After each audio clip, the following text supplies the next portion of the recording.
todos também, como outros já disseram, e muito obrigado aos anfitriões, e em especial aqui ao João Bahia. O João convidou-me para uma sessão sobre práticas culturais na conjuntura revolucionária portuguesa, mas dizendo-me expressamente que gostaria que eu falasse sobre o serviço cívico estudantil, não é? E, portanto, quando o João me diz isto, eu pressuponho que o conceito de cultura que está em questão, numa situação destas, num debate destes, é um conceito bastante alargado, não é? É um conceito bastante alargado, é uma visão da cultura que não é exatamente a visão da cultura idêntica a práticas cotidianas, mas estará também muito mais longe, também estará muito longe daquela visão da cultura centrada na literatura, na música e nas artes plásticas, apenas esta trilogia de que nos fala o Peter Burke na obra da cultura popular na Idade Moderna, como uma visão restrita da cultura. Portanto, estamos alguns entre a visão restrita dessas três áreas, da literatura, da música e das artes plásticas, e a visão mais lata, que muitas vezes a antropologia utiliza, ou a história do cotidiano utiliza, da cultura no sentido das práticas cotidianas. E, portanto, estamos neste entretanto, entre estes dois polos, e é nestes dois polos que eu me vou situar. E respondendo à solicitação do João, que era falar sobre o Serviço Cívico Estudantil. O que é o Serviço Cívico Estudantil? Portanto, é uma experiência que existiu no papel durante 3 anos e na prática durante 2. E foi desencadeada por uma contingência material, como muitas experiências inovadoras o são. Concretamente, o 25 de Abril foi em Abril, não é? Como o nome indica, e no fim de Abril, e, portanto, o período escolar que deveria terminar, o terceiro período que deveria terminar antes do 10 de junho, foi extremamente conturbado, não é? Porque esses últimos dias de Abril praticamente não tiveram aulas e, portanto, havia muito poucas condições para avaliações no mês de maio, que é o mês prático que existia. Para além disso, houve uma greve também do movimento estudantil do ensino secundário contra formas de avaliação e contra as formas de acesso ao ensino superior e contra as notas, então, exigidas para o acesso ao ensino superior.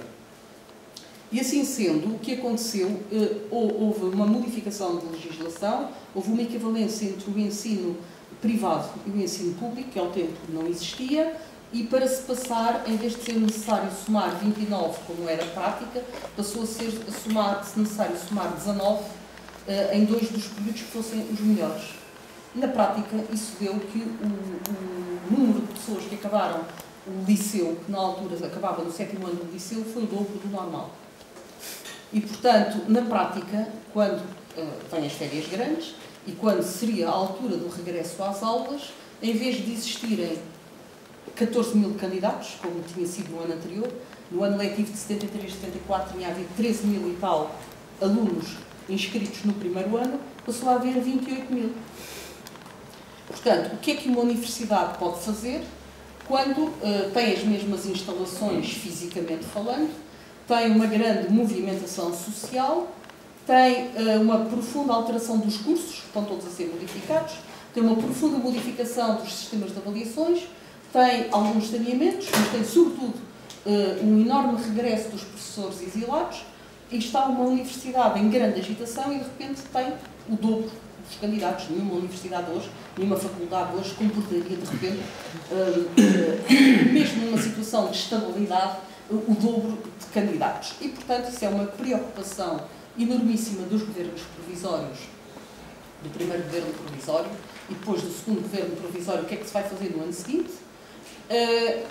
O ministro Vitorino Magalhães Godinho, quando toma posse do Ministro da Educação do segundo governo provisório, ainda em julho, ainda não sabe o que é que vai fazer, já está a dizer que a situação é dificílima e, portanto, o verão é passado em vários planeamentos sobre como resolver esse problema material, que é o dobro de candidatos do ensino superior. Há uma forma, eventualmente, funcional, que se chama exame de aptidão. E foi tentado fazer exame de aptidão. Foi boicotado em todas as escolas onde foi começado e, portanto, naquelas que o tentaram, e, portanto, na prática o que existe é, efetivamente, 28 mil candidatos e lá os responsáveis do Ministério da Educação, Vitorino Magalhães Godinho, António Espanha, não é Arsénio Nunes, mas é um professor de Coimbra, daqui a bocadinho já não lembro do nome dele. Portanto, os responsáveis do Ministério da Educação preocupadíssimos com esta questão. E, portanto, o que é que fazem? Na prática? Na prática, pensam num sistema em que poderia haver, talvez, ensino por correspondência. Uma universidade aberta, e pensam na possibilidade de entrar só metade das pessoas e, se calhar, de fazer um serviço cívico. E assim surge a ideia do serviço cívico. A ideia do serviço cívico é algo que demora muito a surgir, obrigou a coçar muitas cabeças, como eu estou agora a fazer, mas calhou, por parte dos responsáveis, mas obrigou também, e foi a ideia que surgiu porque tem um pouco a ver com o clima da época. Não é o único país em que há serviço cívico, há serviços cívicos nos regimes da direita à esquerda, na Etiópia, na Somália, em Cuba, na França de Vichy, a Itália fascista, portanto, na Grã-Bretanha democrática. Portanto, existem serviços cívicos dos mais variados contextos e com as mais variadas expressões, mas há contextos e épocas e climas em que a ideia da ida ao povo é mais forte, não é? E, portanto, no caso do serviço cívico, essa ideia veio a surgir por homens de formação republicana e socialista, /socialista, como Vitorino Magalhães Godinho, que em partes foi buscar às ideias da Primeira República, por parte dos católicos progressistas, que tinham alguma experiência em alfabetização, nomeadamente com o método Paulo Freire, Lindley Sintra já há muitos anos que se dedicava a tal, e por parte de alguns setores comunistas, particularmente inspirados pela Revolução Cubana e pela campanha de alfabetização de 1961 em Cuba, que tinha sido um grande sucesso. Mas nenhuma das correntes tem unanimidade no PS. Se Vitorino Magalhães Godinho quer, outros não sei se querem, mas sobretudo não sabem o que é que vão fazer.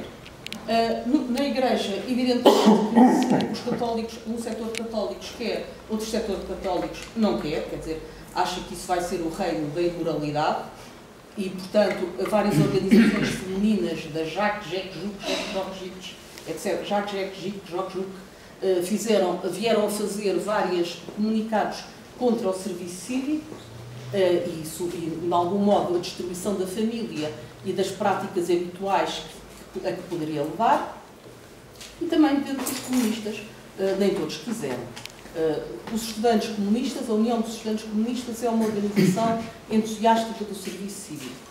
Mas o António Espanha, também comunista e diretor-geral do ensino superior na altura, estava a preparar os seus exames de aptidão quando lhe apareceu a Zita Seabra a falar do serviço cívico e do seu testemunho. Ele diz que aquilo foi uma pedrada na cabeça, que levou, estava a prever um sistema.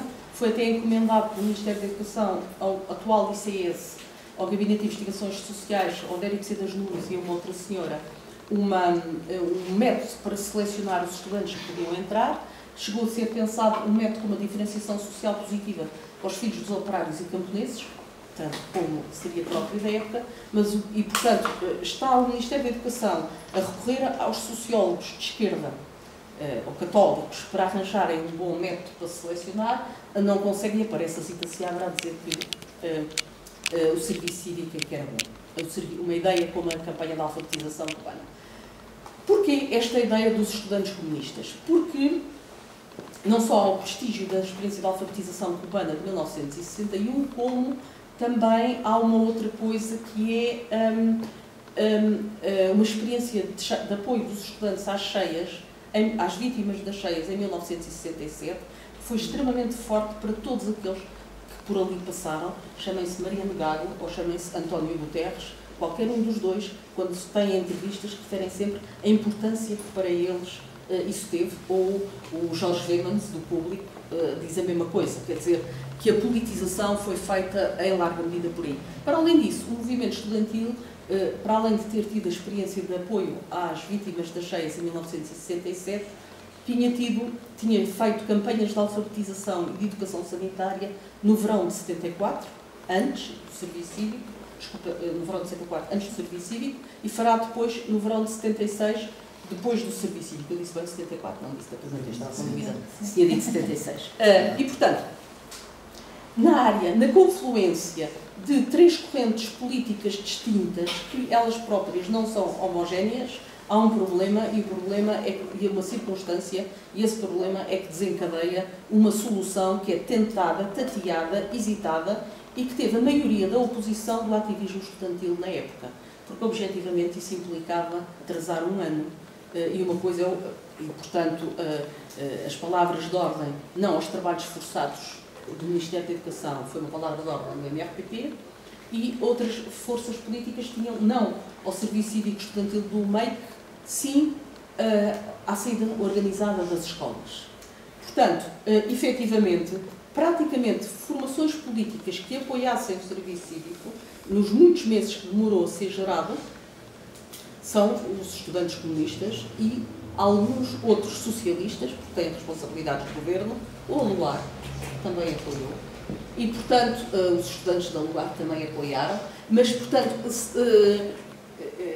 não é uma medida que tenha sido popular na época e que tenha sido... Não há grandes assembleias onde a medida tenha sido aprovada. Há algumas que há, mas logo a seguir há outras em que não há. E as grandes batalhas campais e as grandes cenas de violência, nomeadamente do técnico, por exemplo, mas de outras escolas, passaram sempre por reuniões em torno da questão do serviço cívico estudantil. E tendo os seus defensores acabados por ser expulsos do movimento estudantil do técnico. Por exemplo, do direito de falar, a UEC foi expulsa e deixou de poder falar nas associações, nas assembleias, nas reuniões de alunos do técnico. Podia candidatar-se ao Conselho Diretivo, mas tudo que tivesse a ver com a associação de estudantes, em certo momento, não. Isso na sequência de uma batalha campal violentíssima. Bem, portanto, criado este ambiente, e dito este ambiente,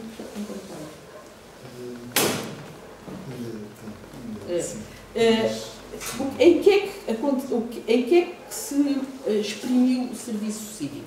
Exprimiu-se em trabalhos em favor da coletividade, digamos, que foram fundamentalmente destas áreas: alfabetização, saúde, segurança social, ações culturais, desporto, apoio às atividades escolares e circunscolares, então pouco existentes nas escolas, atividades do setor primário e realização de inquéritos. Portanto, no fundo, é um ano de trabalho a favor da comunidade que se situa entre o fim do liceu e o primeiro ano da universidade.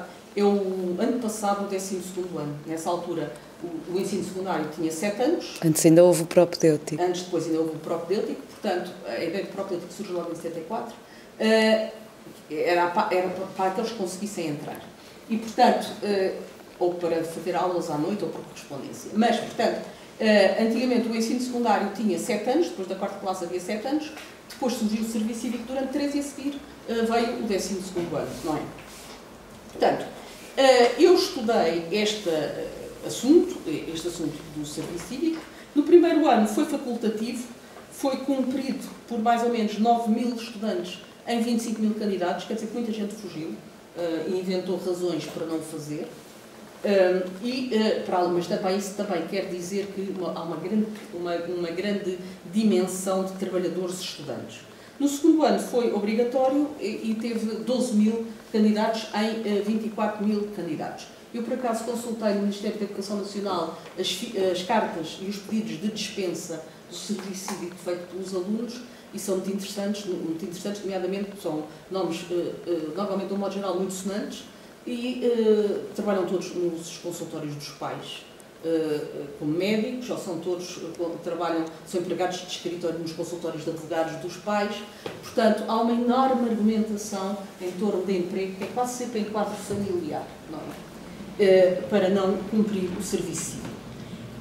Ou seja, o que é que eu quero dizer com isto? Quer dizer que, apesar de tudo, a duração do serviço cívico foi moderada e, por outro lado, foi muito curta. Com tanta oposição e tanta hesitação, e sobretudo sem saber o que é que se havia de fazer na prática, o decreto que criou o serviço cívico surgiu no último dia de maio de 75.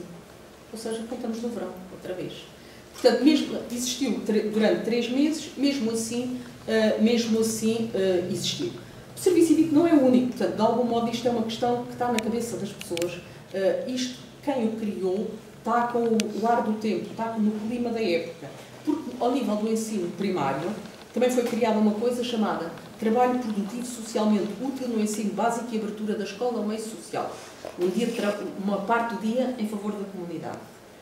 Ao nível do ensino unificado, que se estava a alargar, foi criada uma coisa chamada Educação Cívica Politécnica, também com atividades para o exterior e para a inter-relação entre estudantes e crianças, alunos e meio. Nas escolas do magistério foram criadas uma coisa chamada atividades de contacto. Contacto com quem? Com a população. Saída da escola. Nas escolas superiores de serviço social foi criado uma outra coisa, estágios de trabalho indiferenciado. Portanto, não é assistente social ou o assistente social não ia estagiar enquanto assistente social na fábrica, ia trabalhar no têxtil, ia ver o que é que significava trabalhar no têxtil, por exemplo, ou noutro sítio. Tudo isto mostra uma preocupação em que os alunos, os estudantes, saiam das escolas e, portanto, é um entendimento global da cultura, que a cultura não é só aquilo que está dentro das escolas, aquilo que se aprende dentro das escolas, é aquilo que se vê cá fora. A própria televisão tinha um programa chamado Cá Fora Também Se Aprende. E, portanto, isto é da mesma época das campanhas de dinamização cultural do MFA, das campanhas de alfabetização dos estudantes, do serviço médico à periferia, do serviço de apoio ambulatório local, de uma série de outras experiências que então existiram e que foram sempre de saída de profissionais liberais do seu espaço inicial. Agora, nos diplomas legais que criaram o serviço cívico, ele é muitas vezes referido como, nesses diplomas legais, bem como na própria Constituição de 76, como trabalhos a favor das populações mais necessitadas, do povo trabalhador, dos trabalhadores, das classes trabalhadoras, etc. Há uma preocupação com a ligação do ensino com as atividades produtivas e sociais e a ideia de que é necessário a juventude desenvolver o sentido de serviço à comunidade. No entanto, na prática, o que aconteceu é que, apesar dos discursos estudantis e políticos poderem terem como grandes sujeitos o povo e os trabalhadores e os camponeses, na prática, e lendo os relatórios ou fazendo as entrevistas, os relatórios dos estudantes que fizeram, 8 mil num ano e 9 mil no outro, e fazendo entrevistas, o que vemos é que o principal grupo-alvo deixa de ser as classes trabalhadoras e são os desprotegidos. São os idosos, as mulheres, os doentes, os moradores pobres, os camponeses, mas acima de tudo e sempre as crianças.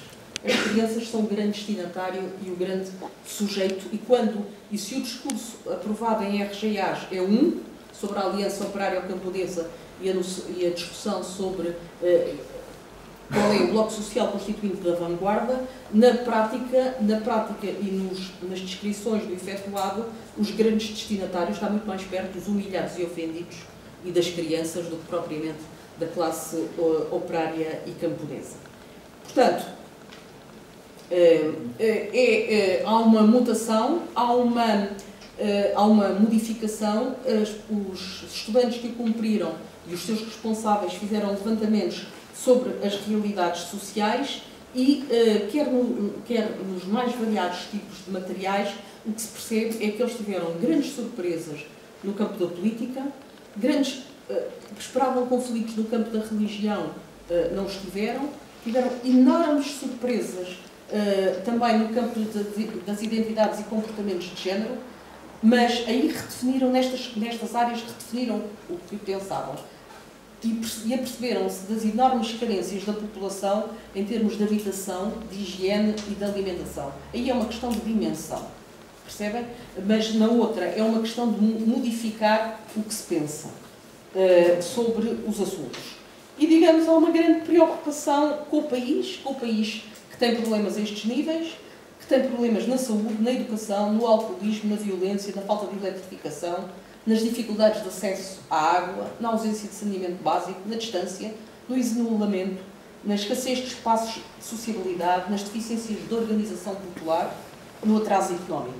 E por isso, várias das ações do Serviço Cívico tinham também como missão o intervir ao nível da organização, por exemplo, e nomeadamente o caso do Plano Trabalho e Cultura do Michel Giacometti, que se integrou no Serviço Cívico Estudantil. Eu vou só, última frase só, está bem? Desculpe, só. O Plano de Trabalho e Cultura, curiosamente, quer os relatórios dos estudantes, quer dos responsáveis, quer do Plano de Trabalho e Cultura, há as mesmas coisas, há o mesmo tipo de frases que o Tiago falou. O nosso povo, o nosso futuro, estamos num momento-chave da vida portuguesa, agora será o povo a escrever a epopeia, estamos num momento genesíaco, etc. Portanto, há muito frequentemente esta ideia, bem como uma outra ideia fundamental, que é a ideia de esperança, e que perpassa a ideia de esperança, a ideia de que o mundo pode ser outro e de que esta esperança tem uma dimensão coletiva. Não é vergonha querer ser feliz, só é vergonha querer ser feliz sozinho, não é? E, portanto, é uma ideia de esperança que se conjuga com a ideia da fraternização das pessoas umas com as outras e, portanto, de um novo mundo, de um mundo diferente que se deve construir. E quando se fala no concreto, aí são sobretudo os humilhados e ofendidos que aparecem.